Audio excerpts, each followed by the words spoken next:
Pasajes difíciles de Pablo. ¿De quién está hablando Pablo en Romanos 7? Como hemos visto, Pablo al parecer tiene una conciencia limpia en sí, de sí mismo.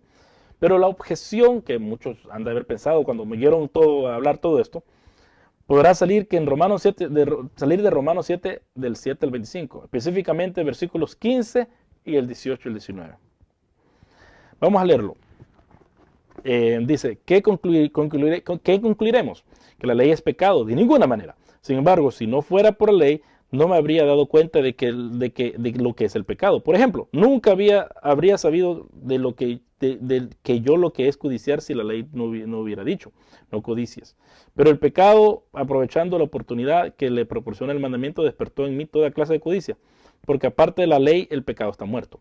En otro tiempo yo tenía vida aparte de la ley, pero cuando vino el mandamiento cobró la vida el pecado y yo morí. Se me hizo evidente que el mismo mandamiento que debía haberme dado vida me llevó a la muerte, porque el pecado se aprovechó del mandamiento, me engañó y por medio de él me mató. Concluimos, pues, que la ley es santa, que el mandamiento es santo, justo y bueno. Pero entonces, ¿lo que es bueno se convirtió en muerte para mí? De ninguna manera. Más bien, fue el pecado lo que, valiéndose de lo bueno, me produjo la muerte. Ocurrió así para que el pecado se manifestara claramente, para que mediante el mandamiento se demostrara lo extremadamente malo que es el pecado. Sabemos en efecto que la ley es espiritual, pero yo soy meramente humano o carnal, dice, y estoy vendido como esclavo al pecado. No entiendo lo que me pasa, pero no hago lo que quiero, sino lo que aborrezco. Ahora bien, si hago lo que no quiero, estoy de acuerdo en que la ley es buena, pero en ese caso yo no soy quien lo lleva a cabo, sino el pecado que habita en mí. Yo sé que en mí, es decir, en mi naturaleza pecaminosa, nada bueno habita. Aunque deseo hacer lo bueno, no soy capaz de hacerlo. De hecho, no hago el bien que quiero, sino el mal que no quiero. Y si hago lo que no quiero, ya no soy quien lo hace, sino el pecado que habita en mí. Así que descubro esta ley, que cuando quiero hacer el bien, me acompaña el mal. Porque en lo íntimo de mi ser me deleito en la ley de Dios, pero me doy cuenta de que en los miembros de mi cuerpo hay otra ley, que es la ley del pecado. Esta ley lucha contra la ley de mi mente y me tiene cautivo. Soy un hombre miserable. ¿Quién me librará de este cuerpo mortal? Gracias a Dios por medio de Jesucristo nuestro Señor. En conclusión, con la mente yo mismo me someto a la ley de Dios, pero mi naturaleza pecaminosa está sujeta a la ley del pecado. Y esto ha causado mucho que hablar, porque según la lectura tradicional, este pasaje habla de la lucha moral interna de Pablo como judío tratando de guardar la ley. Lo que Pablo, antes de su experiencia en el camino lo que Pablo estaba experimentando antes de su experiencia en el camino de Damasco. Y fíjense que digo antes de la experiencia del camino de Damasco, no digo antes de su conversión. Esto es bien importante con respecto a la nueva perspectiva de Pablo, que no se cree que Pablo se convirtió, simplemente Pablo entendió que su llamado él había malinterpretado el estilo de Moisés, que él sabía que tenía que liberar el pueblo, pero empezó a matar gente. Y lo mismo está haciendo Pablo. Dice, pensaba que lo que estaba haciendo era, en su observación de la ley, él creía que estaba haciendo algo bueno, pero ahora se da cuenta de que no.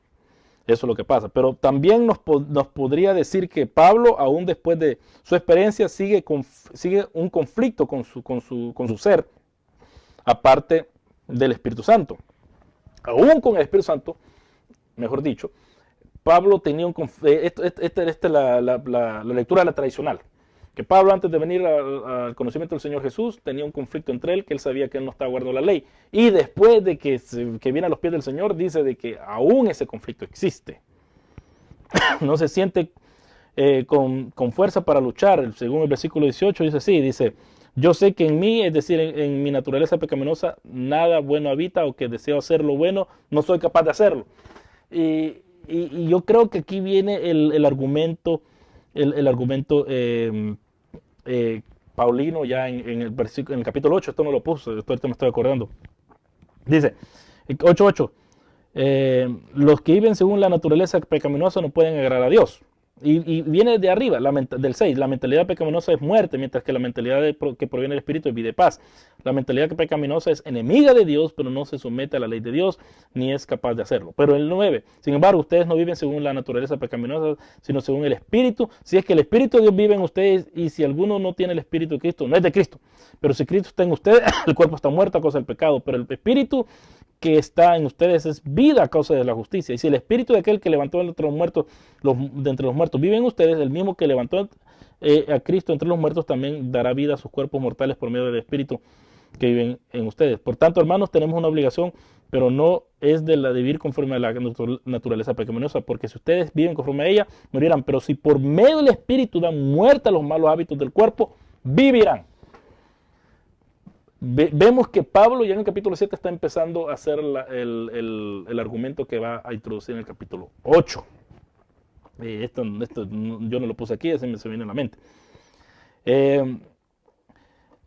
Así que eso es lo que tradicionalmente ha dicho la interpretación reformada, más que todo, que Pablo tenía problemas antes de venir al Señor, que se sentía que no guardaba la ley, cosa de que si usted ve los videos anteriores, Pablo dice que él guardaba la ley, que él no tenía problema, que él estaba intachable.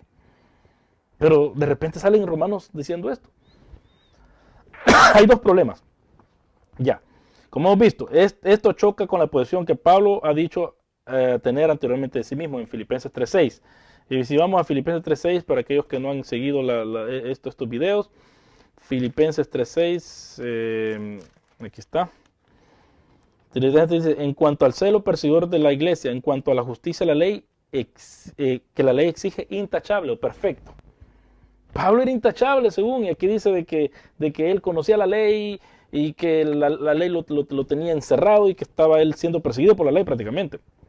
Pero también no cuaja con lo que él dice que debe ser la vida en el Espíritu. Romanos 8.2 dice esto. Pues por medio de él, la ley del Espíritu de vida me ha liberado de la ley del pecado de la muerte. ¿Cómo es que está hablando Pablo entonces en capítulo 7 acerca de estar bajo el pecado y estar viviendo todo eso? Y de repente viene y dice en el 8.2 de que él está liberado de eso. Y también va en contra de lo que dice en Gálatas. En Gálatas dice el Gálatas 18, 5.18 y del 22 al 24, que son los frutos del Espíritu, que ustedes pueden recordar para ver esto. Pero eso vamos a ver, vamos a confirmar lo que le estoy diciendo. No quiero que usted piense que estoy inventándome cosas. 5.18 dice así, empieza. Así que digo, bueno, el 6, así que les digo, viven por el Espíritu y no seguirán los deseos de la naturaleza pecaminosa, lo que vimos que dijo en Romanos. Porque esta desea lo contrario al Espíritu, y el Espíritu desea lo que es contrario a ella. Los dos se oponen entre sí, de modo que ustedes no pueden hacer lo que quieren, pero si los guía el Espíritu, no están bajo la ley. Entonces, Pablo está haciendo un gran argumento acerca de la ley y de repente dice que no estamos bajo la ley más. Y ahí empieza el 22 al 24. En cambio, el fruto del Espíritu es amor, alegría, paz, paciencia, amabilidad, bondad, fidelidad, humildad y dominio propio.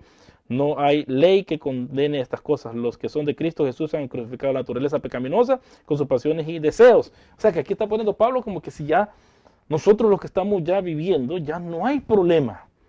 Nosotros ya no tenemos esa lucha. Pero en Romanos 7 sí. Yo no estoy queriendo arreglar esta situación, simplemente le estoy dándole a usted la información de las cosas que hay en Pablo.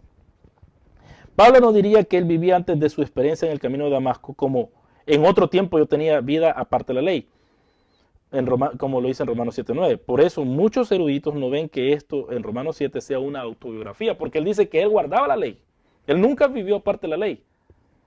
Pero en 7.9 dice, en otro tiempo yo tenía vida aparte de la ley, o vivía aparte de la ley. No vivía aparte de la ley. Él siempre había sido un judío observante de la ley. O sea, que decir esto, ¿qué es lo que está diciendo?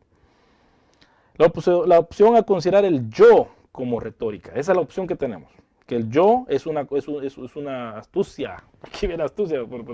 O una maquinaria retórica que Pablo hace. Porque él ya lo ha usado antes acerca de eso. En Romanos 3.7 es el mí que usa en Romanos 3.7. Retórico, pues se refiere a la infidelidad de Israel. de que usted lo ve en Romanos 3, del 1 al 6, y cuando llega el 7, donde habla de mí. Y dice, Romanos 3, 7, dice así. Alguien podría objetar, si mi mentira destaca la verdad de Dios y así aumenta su gloria, ¿por qué todavía se me juzga como pecador? Pero ese mí se está hablando de Israel en el contexto. Y está exaltando la fidelidad de Dios y la infidelidad de Israel. La opción es el considerar yo, bueno, retórica, ejemplos, Romanos 6. Retórica en la infidelidad de Israel. Las tres opciones en Romanos son entonces, una, que está hablando de la humanidad, dos, que está hablando de Adán, que también representa la humanidad, y tres, de Israel. Si el yo es Israel, según el versículo 9-10, que dice, en otro tiempo yo tenía vida aparte de la ley, pero cuando vino el mandamiento cobró vida el pecado y yo morí. Se me hizo evidente que el mismo mandamiento que había haberme dado la vida me llevó a la muerte. Si es Israel, entonces se refería a la experiencia de Israel en el Sinaí y lo que pasó con el becerro de oro. Eso es lo que, si es que es Israel. Si es el yo, tanto adámico o de la humanidad, se refiere a Génesis 3. Porque se les dio un mandato, no codiciar.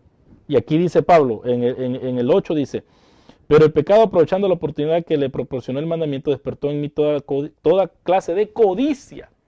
Y recordemos que ellos codiciaron el fruto porque lo vieron que era rico, que era bueno.